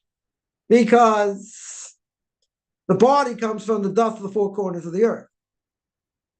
Right? And from the one time a person is born, all the body wants is physical pleasure. That's all the body wants. So the soul's at a tremendous disadvantage. Huge disadvantage. Look at the power of the soul. Goes in the body, you're right. But you need to feed the soul. The soul needs to be fed with Torah. That's the antidote. So that's an unbelievable novelty. It's a big chiddush over here. Why? If a person shakes their lulav, forget about Kabbalah, and you're shaking it like this, and you're shaking it like that, right? You're sitting in your sukkah, whatever, you're cleaning your house for Passover, all these good things. You go, wow, drawing so close to God. We don't see it per se. Sometimes we do. But it strengthens the soul. Every mitzvah we do strengthens the soul. Now, if it strengthens the soul, right? If it strengthens the soul, what does it do? It makes you want to go in the right direction. Mitzvah goreres, mitzvah vera goreres avera. Right? Mishnah Perkei Avos says, you want to go in the right path? You want to do mitzvahs, it'll cause you to do other mitzvahs. You want to sin, it'll cause you to do other sins. That's what will happen. Now, based on that, is there a balance? Is everyone walking on air, always doing the right thing, thinking the right thoughts, going to the right path? We should be. But the Torah wasn't given to Malchei Shares. The Torah wasn't given to angels. So God understands we're human, but didn't he make us at a tremendous disadvantage? Huge disadvantage. The only way the body gets controlled through the mind is by Torah. As the Orthodox calls it, the intellect. The intellect gets stronger by the mitzvahs that a person does, at whatever level. It gets stronger. Right? It gets much stronger. But the problem is the body says, oh, you think I'm going to give in? You think I'm giving up? Then you have other trials. You have other things. A constant battle to the day you die. Constant battle. But the soul, as the Gemara says, that God created the antidote. The antidote is Torah to fight the evil inclination. But you need God to help you in that. So you can say, wow, what a beautiful antidote. The Torah doesn't help by itself. You need God to help you with it. What about the power of Torah itself? So the more a person learns, obviously for the sake of heaven, the stronger the soul gets. Now, does that mean I have to control my thoughts? Yes. Doesn't it mean I have to be careful what I see? Yes.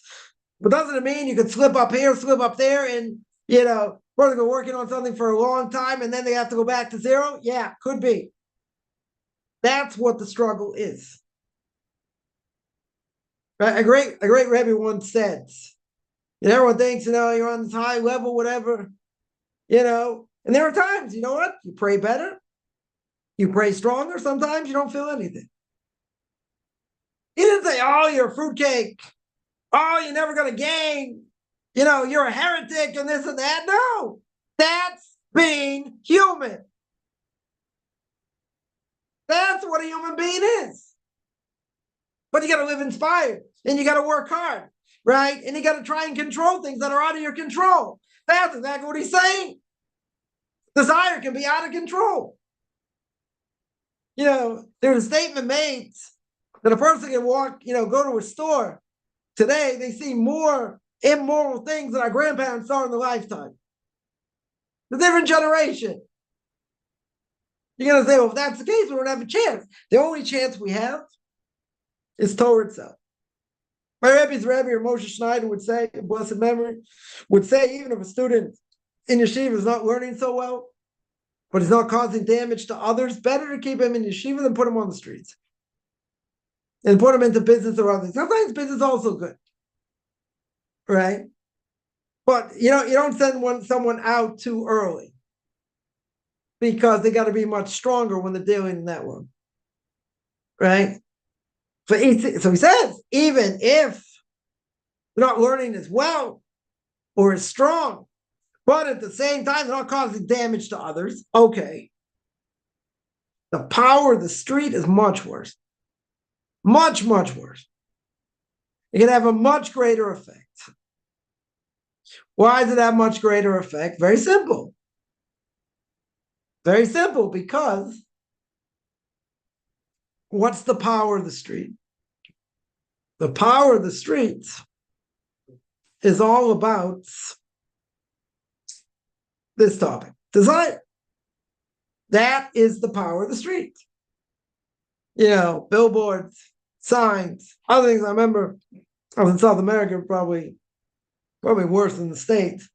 You go to a supermarket and they have, like you're looking at, potatoes or tomatoes or who knows what. You see pictures up there that should never be there. Yeah, in a supermarket. Billboards, other things like, in certain places during the summer, you can't walk outside the way people dress. You say, but I have to go places. Okay. For a guy, you got to be very careful. You got to control what you see. Women also. Because the Torah says in the Shema, in the third paragraph, you don't go after your eyes, after your heart, after your eyes. That applies both to men and women equally. As the Rambam says, no distinction. So you can say, but it's so bad, and the way people dress, and you're right. You're 100% right. That doesn't mean you don't have to guard yourself. That doesn't mean you don't have to work. You have to work. Life is about work. No one said it, so it's going to be easy. Nowhere in the Torah says you keep my mitzvah, it's going to be easy. Doesn't say that. It says you're going to keep it anyway, even if it's hard. Anyone like cleaning for Passover? Come on, it's a lot of work. It's a ton of work. You got to remember why you're doing it. And everything you're scrubbing is going against the evil inclination. You fight. That's what we're fighting against. That's the whole thing we're fighting against, is the evil inclination of this world. Sometimes we're stronger, sometimes not. But you can't let the evil inclination in. The only way to fight it, right? The rabbis knew what they were talking about. Right? They don't need me to agree. But the only way to fight it is through what? Is through Torah. In my fanaticism coming out here, right? Not about, it's not about president says, what he doesn't say, what's going to be with this, going to be with that. That's all irrelevant. Doesn't matter. It's all background noise. Interesting, but it's all background noise. It's all things that don't matter. We get caught up in things. We get caught up in things that don't matter. We lose what the focus is.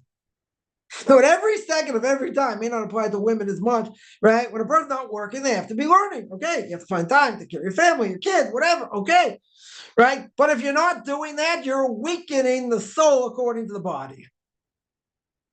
And the body will have power, much greater power over the soul. But you're going to say, but even if I learn, who says I'm going to overcome it? But Torah pushes away, a little bit of Torah pushes away a lot of darkness. We don't understand the full effect. But the more a person's steeped in it, you're not thinking about this other stuff. And a person only sins when Nichnas Bo Ruach Shtus, the Gemara says. When enters the person a stupid thought, because your mind is free from Torah. Once your mind is free from Torah, anything can happen. Anything can happen. So we're at a tremendous disadvantage. And as the Or Chaim HaKadosh here says, what's going to be your onus? It's beyond you. According to nature, you're going to get trapped. So what would someone say? Someone would easily say, okay, I'm going to throw in the towel. There are a lot of towels I need to throw in now. Right? You're going to throw in the towel because it's impossible. So then you'll say, well, it's only a question how far you're going to fall. But we have the antidote. He gave us an unbelievable antidote. But we're lazy. You know, good old Uncle Asa gave up, willing to give up the spiritual world, and he grew up with such a father, such a mother. He was willing to give up the spiritual world and grandparents as well. What was he willing to give it up for? A bowl of lentils. He saw angels in his lifetime. He understood what it was. He understood what spirituality was. But what happened? His evil inclination killed him. It literally destroyed him. So you say if it happened to Asa, in the Chidah says, great rabbis more than 500 years ago, the Chidah says that Asa was 1,000 times greater than Yaakov in learning, in spirituality. Makes no sense. What do you mean? Up until the age of bar mitzvah, you couldn't tell the two apart. Their actions, how much they learned. He said he had the opportunity to be, he could have been, had 6 of the tribes, split it. But he didn't. And as great as he was, that's how powerful the evil inclination was. So the greater spiritually a person, the greater evil inclination.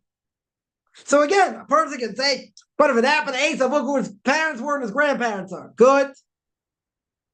And he failed, so what's it going to say for us, 3,500 years later or more?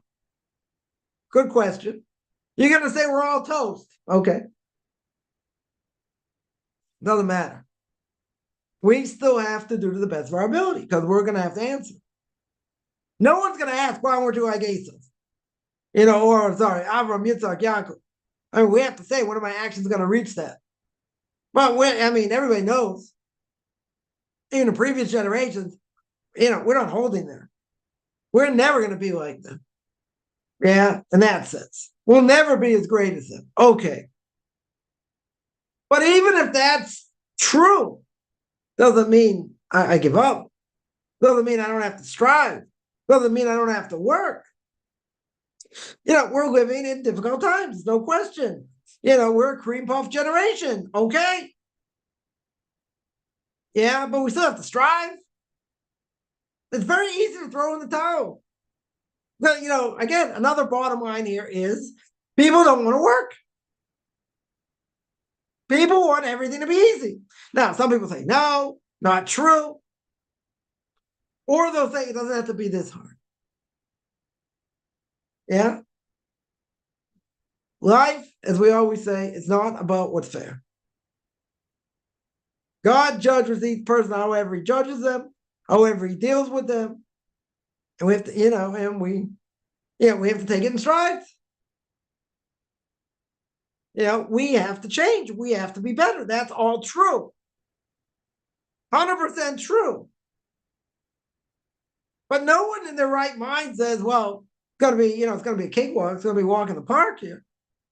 I don't see that anywhere in Torah. Doesn't say that. But we have to strive. We have to attach ourselves to God. So the Torah says, it's not in heaven. Torah's not in heaven. Very good. And if it would be, you have to jump up and try and get it. And try to acquire it. One of 3 things are hard to acquire. Torah, Olam Haba, and Eretz Yisrael. 3 things that are hard to acquire. But as we said before, how badly does a person want it? I've heard people say they want it. They're, whatever, but they're not working towards it. Not that I see. Like someone will walk around with a holy book on their head. They're like, what are you doing? So I want to see if it goes through my brain. So what's the answer? You sit down and learn. That's what you got to do. You're not going in by osmosis. You got to work. But it's easy, as someone said, it's easy just to get beaten down and then not, I'm not saying throw in the towel, but makes it very hard. So again, I would say that's God's love you. Because if God hated you, God forbid, He'd just throw everything in your way, for the good. Money, power, fame, all these things. Give you everything you want at that level. And then you disappear. And God doesn't need you. Doesn't need you to pray. Doesn't need anything from you. You say, I'll take that. I want fantasy. Okay. But that's why God can give a ton of money to heretics and evil people and this and that, because He's going to bounce them in the next world. Nothing's going to come out of them in the next world. They're going to get all the reward now. Would you rather have that? I don't think so. But again, it's got to be a balance. Someone will say, well, it doesn't have to be this hard. We're not in charge. Some of it we can do to ourselves. Yeah. Yeah. Maybe, a good chunk of it we shoot ourselves in the foot. Okay. But even if you do that, saw something amazing. Even if you do that, you still have the ability to do tshuva. You can still repent, and you can invoke divine mercy, because you can pray and say, listen, I made a mistake, serious mistake. I still want to draw close. I still want to work hard. But I know you're the one in charge, and you're the one who can forgive me. Now, if I were playing God, put on my funny George Burns glass, my funny mustache. Yeah, put on my funny mustache and say, listen, this is how you serve me. You made a serious mistake. God says, yep. Right? He says 100%. You went against Coppin 614th commandment. Don't be stupid. Yeah, you did something really dumb. You did something really dumb. Now you're coming to me to fix it? God could easily say, what? You're the one who made the mistake. I'm going to put you according to nature.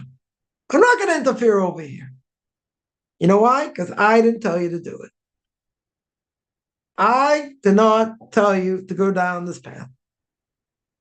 You did something really, really dumb. You pay the price now. I don't have to interfere. Right? He doesn't have to interfere. Sometimes he will, sometimes he won't. Right? But a person will think, well, even though you did this, and this is a huge, huge novelty here. Right? If a person would say, I did this wrong, I should never have done it. It was, my inclination got me, this, that, whatever it is. And God said, and not only that, you're invoking divine mercy to help you out of this mess. If any of us were playing God right now, at that point, we'd say, are you off your cotton picking head? You made a serious mess. Huge mess over here. Now you're invoking divine mercy to get me out, to get you out of it? I should help you to get out of it? Oh, it'd be a major bone of contention here. Because God can say, I didn't tell you to do that. Well, you say, well, maybe the evil inclination egged me on. And okay, so let's say you did. I didn't tell you to do it. I didn't tell you to pull the trigger on such a thing. You did it. Right? The Ramban, I think in the book of Job, right? The Ramban says that, Job complained, or his friends complained and say, hey, maybe you did something to sin, maybe the constellations were in a certain position, whatever it may be. But the Ramban there says, what are they going to say to God after they die, after 120 years? Why'd you do this, that, and the other thing? Why'd you put me through this? Right? And God, could fold his proverbial hands. He could look like this, fold his hands, and he's going to say, I didn't do that. I just didn't stop you. You did this. You didn't think. I didn't stop you. I didn't have an obligation to stop you. Or maybe I could have. I decided not to for different reasons. You're going to, so person will put the blame on God. It'll say, it's your fault. Look what you did over here. God says, okay, let's play back the video. Right? Bring me the angels here. Play back the video. What happened? You got caught up. You gave in to your evil inclination. I didn't tell you to do that. Even if you got egged on, doesn't matter. But I didn't tell you to do it. You did it on your own. So why are you blaming me? Why in the world are you blaming me? So says the Ramban in the book of Job. Mind-boggling. Because a person's going to say, it's not my fault. And God would say, whose fault is it? Whose fault is it? Did I tell you to go down this path? Maybe I didn't guide you, but okay, you should have common sense. Not to do something. You thought, oh, this is going to change this and this is going to change that. You should have been aware. I have to teach you common sense. I don't have to teach you common sense. Now, it could be I could stop you. I chose not to. Right? So now you're going to blame me. Right?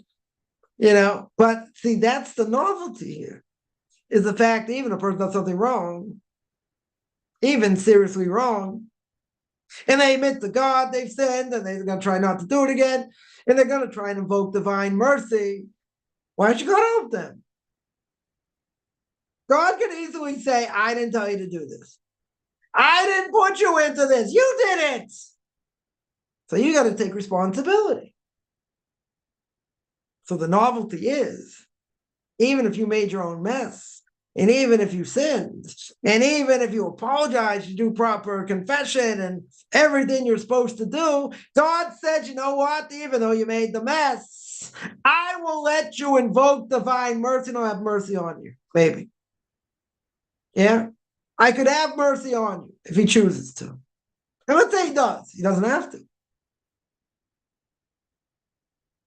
Person does something, who do they go to, help bail them out? The parents. A lot of time. Right? And sometimes the parents, they'll help them. They'll bail them out. Sometimes they won't. They'll teach them a lesson. Whatever. But in the bigger scheme of things, God does not have to do that. 100%, he does not have to do that. It's almost chutzpah to say, you owe it to me. Yeah. God says, I owe you the mess you made, and I should help you fix it. Really? Now, does that make logical sense? Makes logical sense. God doesn't have to help you with that. But why would he? Because he has compassion on his creatures. He's got compassion. Doesn't have to help you with nothing, especially if you did it yourself. Saw this Ramban, it flipped. I was like, wow. So it's pretty amazing. Absolutely amazing. God doesn't owe us anything. In general, he doesn't owe us anything. But you want to come to him after you made such a mess, and you want him to fix it, God can say, why? Why in the world should I help you fix this mess? You made it. Anyone ever had kids make a big mess. You can say, help me clean up this mess. I don't know. You just threw things all over the place. Like, just see my house after Shabbos. I had two of my kids for one meal. So they have, one of my kids has a 4-year-old and probably about a 2-year-old. And my other daughter has a 1.5-year-old, whatever. You look at what my living room looks like. It was like a bomb hit it. Like a total bomb. Like, how could 3 little kids make such a big mess? And it wasn't even the majority of my grandkids. Yeah. So who ends up cleaning up the mess? We do. Yeah. I mean, there's also help. Okay. But, you got an older kid, he made such a mess. He's going to say, okay, I made the mess, but you help me clean it. What's the parent going to say? I have to help you clean it? You made the mess. You absolutely made the mess. So why should I be left cleaning it? I remember when my kids was first married. So came here and made like this whole fancy meal. Yeah, took it home to her husband and left the whole mess in the kitchen. Dishes, this, that, whatever. I was like, wow, it's great to come. Just come, take whatever you want, and you leave the mess. Okay. Part of being a parent, good. Right? I should clean it, you made the mess. Little kid, it's easier, right? Or you're an older kid. It doesn't want to clean. They don't want to clean up their own mess. They're going to clean up their own mess. You can help them. You can show them the way to do it. Okay. But you have an obligation. Why would a parent help their children clean up a mess? Simple answer, to help them. Show them. But it's mercy. They don't have to. You made the mess. You made the mess. You got the ability to clean it. You're not a little kid. You can do it. They clean, they fetch and they yell and they scream and this. Okay, so you can have mercy and help them. Whether you should or not, okay, it's a education issue here, right? But in general, you made the mess, clean it. God can say the same thing easily. Oh, you didn't do this? Okay. Then you're gonna ask for divine mercy when you made the mess yourself? God does not have to help you in that situation at all. There's no obligation. But why would he? Why are we allowed to get on a positive note here? Why are you allowed to invoke divine mercy? Because he has mercy. And even though you made the mess, he'll help you. Or maybe he won't. Right? But you're allowed to invoke divine mercy.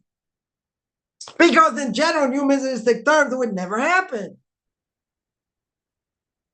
You cause someone a problem, I says, really, I understand I did this. Can you help me, clean it up? Why would a person do it? Because, okay, they like you, they want to help you. Very good. They don't have to. God, all the more so, doesn't have to. But he's got a huge character trait of mercy. It's not infinite. I wouldn't say it's infinite by any stretch, but he's got a huge character trait of mercy. But it wouldn't make sense logically to invoke it. Because if we're playing God, we'd say, no. This is what you did. You spit in my face. And all of a sudden, okay, proper repentance. God should accept my repentance. Very good. If I did everything I was supposed to do, very good. What happened? I spit in his face. So why should I help? You can say, but I did proper tshuva. I did proper repentance. Okay. But if you did it, you did it to yourself. You did it to yourself. God doesn't have to help you. He can. You may say, well, he should anyway, because we're his creation. Good. But that's not the question. The question is, does he have to? So says the Ramban, you're going to blame God for this. God says, I didn't tell you to do it. Right? It's a harsh reality. I didn't tell you to do it. So then the question is, if I prayed that God should help me, why should he help me? Why in the world should he help me? He shouldn't. You made your own mess. Live with it. Deal with it. But you made the mess, period. So we got to take responsibility. And I also think mistakenly, that, a person proper repents, right? Person, let's say, they properly repent. Okay. That's great. That doesn't necessarily knock off everything you've done. Especially when you did something foolish. Someone jumps in to save someone, jumps in a river, the ocean, whatever, save someone from drowning, but they themselves don't know how to swim. Right? This is the case football player many years ago, 20 years ago, 25 years ago. I think a few people died. He himself died. I don't know, a few people survived, whatever it was. He was a great swimmer. Right? So, when I was 15, took junior life saving. Like, if you jump in, you got to know what you're doing. Otherwise, they'll try and drown you. So it could, after he died, if I was playing God, and he'd say, well, God, why didn't you save me? He said, first of all, I didn't tell you to jump in. It's makom sakana. It's dangerous. You don't do something that's dangerous. He happened to have all this adrenaline. It was cousins of mine. It was this, whatever. Then I can say, okay, but there's only one problem. The one problem is you don't really know how to swim. You can't jump in if you don't know how to swim. No, but so why did God take him? What simple answer? Nothing good was going to come out of this person, so he took him at that point. He didn't have any extra lives to save him. He didn't have Torah, he didn't have being a Noahide, nothing. He had nothing to save him. So God took him. But you don't jump in if you don't know what you're doing. Yeah. And when when you don't know what you're doing or you do something foolish, God can say, okay, let's evaluate the situation. Let's see. We have a lot of messes we need to clean up in general. Now, maybe some of them are easy to fix. Okay. But some get very complicated. And years could go by, months could go by, whatever it is, makes it more complicated. Okay. So, yeah, this is the problem. This is the problem, but we can't. The issue is you cannot place it on God and say it's your fault. Look what you did to me. Look how you did this to me. And God's going to sit there, shrug his shoulders, whatever that means, and say, I didn't tell you to do it. And what if it's shown the evil inclination, egged him on? Okay. Well, that's what the evil inclination does. That's his job. That's his job, to get you to sin. So you did it. I didn't tell you to do it. I didn't egg you on, but I didn't stop you either. You have to pull up your own pants. And you have to take responsibility. Right? This is a very harsh reality. And as I said, when I saw this Ramban, they're like, hit me right here, right between the eyes. Because we're very quick to say, it's God's fault. Look what he did. Look what he caused me. God says, come on, I told you to drive 70 miles an hour in a 20-mile-an-hour zone. Yeah. You drove like a maniac for whatever reason. He expected me to to help you. I could have helped you, but that's just the nature. This is what happened. Because it's not my fault. Right? This is a scary part. God says, okay, idiot. Let me show you the video. Let's go back. Let's go back to the video. Let's go see. Let's go see over here. And he shows him, he says, I told you to do this. I told you to drive like a maniac. I told you, we got to take responsibility for our actions. And we shouldn't expect that even if we did something stupid, even if we had the right intention, that God's going to be there to bail us out. That we shouldn't necessarily expect. But you have the right to invoke divine mercy that he should help us. That you can do. That for sure you can do. I'm only questioning why. Why did you be able to do that? Why did you God have mercy? You almost went against the 615th commandment of don't be a moron. I didn't tell you to do it. I didn't want you to do this. For whatever reason you did it. Now you want me to fix the mess? Really? Right? That's the question. The simple answer is that you can not only, you're allowed to invoke divine mercy, and God can certainly help you, and hopefully will help you, right? Because you understand the severity of what you've done. And even though it's a big mess, God can help you clean up the mess. So that's huge. But it doesn't have to be that way. It does not have to be that way at all. It's the same thing. The Bible says, that, why does God, why a person, says, I want reward. Why do you get reward? Mishnah Pirkei Avos says, you learn a lot of Torah. That's it. That's what you're supposed to do. You say, I want the hoodsie, right? Remember, Dixie cup of chocolate vanilla ice cream with a wooden spoon made from hood, right? Called the hoodsie. So why'd you get the hoodsie? Why in the world do you deserve the hoodsie? What's the answer? It's God's mercy. God does chesed. He does acts of loving kindness. Does he have to give me a reward for keeping his Torah? No. Absolutely he doesn't. And the higher level is to serve God if you're not going to get reward. Right? That's the higher level. But why does God give you reward? Because he does acts of loving kindness. Otherwise, you don't deserve reward. Period. You're doing what God said. Oh, you want the hoodsie? Do me a favor. Yeah. I'll go take a long walk off a short pier. Like, what do I need you for?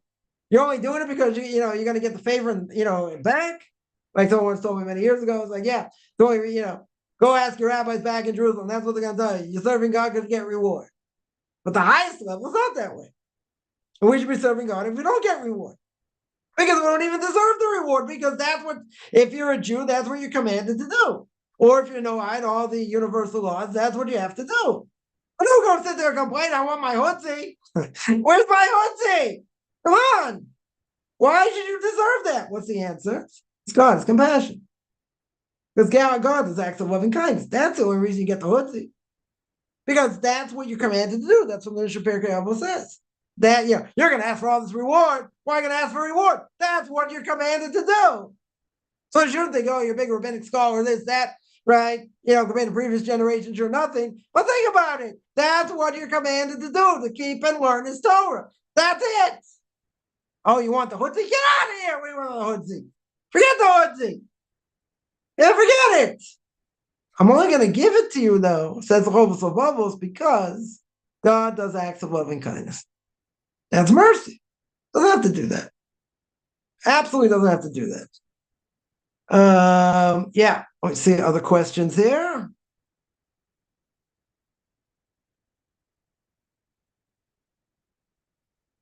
Someone here says, yeah, that's what I've been doing. I pray to you, beg you, but you don't help me. Well, so you keep doing it. But you also have to show you're taking steps in the right direction. Just by saying, God, I want you to help me, but you're not doing anything to help it, well, God can say, why should I help you? You're not doing anything to help yourself. You're not doing anything to draw yourself closer to me. You're wasting more time. So why should I help you? You can say, I'll invoke divine mercy. Very good. What are you doing for me? God's going to say, what do you bring to the table here? What are you going to help? What are you going to change? Nothing. Right? Nothing, but I want it to be easier. So God can say, why should I help you? You're not going to go in the right direction anyway. So there's no point. Essentially, there's no point.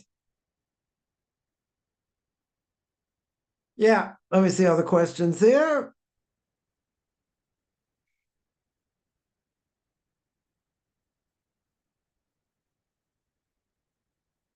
All right, I'm going to stop here. I do this every Sunday, 9 o'clock Eastern time, 4 o'clock Israel time. There will be no class probably next 2 weeks because of Passover, so you get a break a little bit.